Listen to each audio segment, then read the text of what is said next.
A blindfolded man stumbled onto a highway near South Bend, Indiana. Seconds afterward, the man was struck by a vehicle, sending him flying more than 40 feet down the road. Upon closer inspection, the man's hands and feet had been bound, and due to the blindfold, he clearly had no idea where he was or what he was doing. Police never determined how the man ended up on the highway or who even put him there.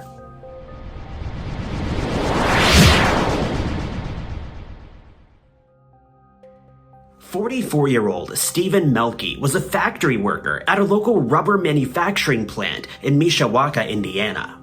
He had recently lost his wife and was raising his 3 sons on his own, aged 18, 14, and 8.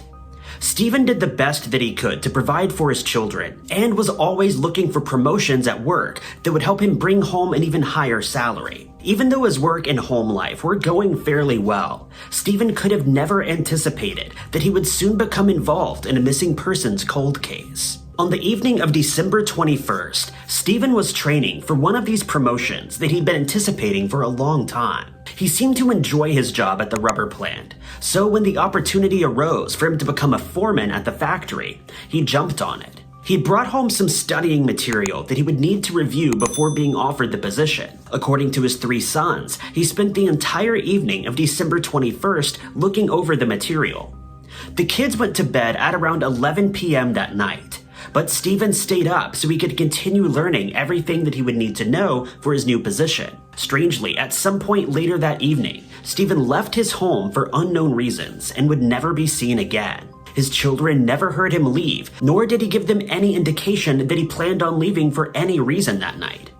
His children wouldn't find out that he went missing until the following morning. It would be around 3 a.m. when a 29-year-old was driving on Highway 20. He was traveling through an area that separated South Bend and Mishawaka, when, without any warning, a strange-looking man walked in front of his car as he was traveling at a high rate of speed. The driver stopped as quickly as he could, but it was too late.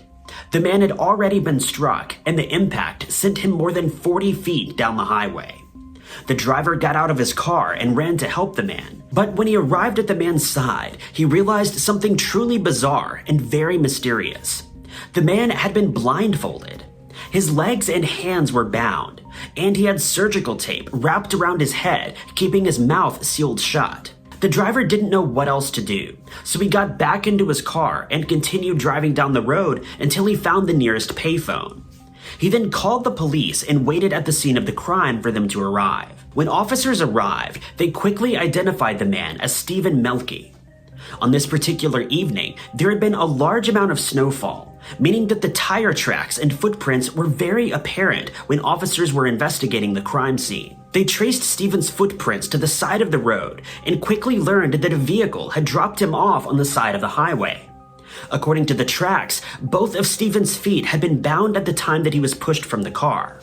However, at some point along his journey, Stephen lost a shoe and managed to get one of his feet free from the restraints so that he could walk normally. Unfortunately, his hands were still bound, so he had no way of removing the blindfold or the tape that had been wrapped over his mouth. Police officers noticed that Stephen had made his way into the woods before finding his way back onto the highway.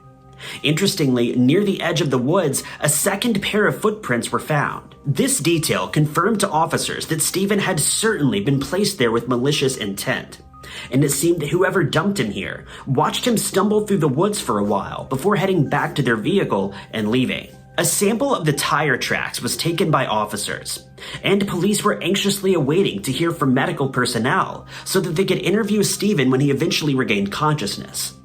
However, unfortunately for everyone involved, Stephen would never wake up.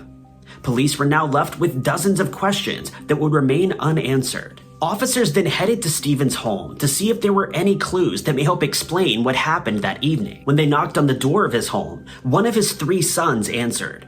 The children told officers that they had no idea that Stephen had even left that evening, nor did they have any idea where he may have gone. They told police that as far as they knew, Stephen planned on studying his work material until he went to bed for the night. Police had a difficult task of informing the children that their father had lost his life. The two teens were old enough to fend for themselves, but their 8-year-old brother was taken from the home and placed in foster care. Police continued to investigate the home and found that absolutely nothing was out of place, and the home was as neat and tidy as it had been the evening before. Thus, officers needed to broaden their scope of the investigation and decided to check out some of the local spots that Stephen would have frequently visited. One of these places was a local diner called the Old Heidelberg. Officers began to ask around the restaurant and quickly found a waitress who I believe was named Birdie, but I can't really find an official pronunciation to make 100% sure that this was how you'd say her name, but Birdie's fiance was at the bar as well. During an investigation into Birdie, they realized that Stephen had been coming to the diner for quite a long time, and they developed a friendship over the last few years. Stephen and Birdie's fiance did not get along, and it seemed as though her fiance Alan was a very jealous man. Stephen and Alan had gotten into arguments multiple times in the diner, but things never escalated to a physical level. Regardless, police believed that this was enough to suspect Alan of being involved in Stephen's demise. They interviewed both Birdie and Alan, but their alibis checked out. They also put the two through lie detector tests, and they both passed. Finally, they examined the tire tread on both of their vehicles and found that they didn't match the tracks that were found at the scene of the crime. Thus, they were both cleared of any involvement and were free to go. Next up was a man named George, who was also a regular at the diner and even a co-worker of Stephen's. Birdie explained that she had seen George at the diner several times and that he and Stephen had gotten into arguments on multiple occasions as well. Police were suspicious of George, but once again, he had a solid alibi, and his tire tread did not match the tracks that were found on the side of the road that evening. Police knew that whoever did this to Stephen had to have known him on a personal level. They found no clues that showed any signs of forced entry at Stephen's home, meaning that he left his house of his own free will that evening, and likely trusted whoever he was meeting or whoever he left his home with. After interviewing George, police had no further suspects to investigate.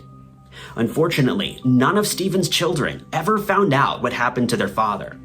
And considering their mother passed away when they were very young as well, they were forced to live the rest of their lives without their parents. The case of Stephen Melky had officially run cold, and to this day, more than 70 years later, no further progress has ever been made.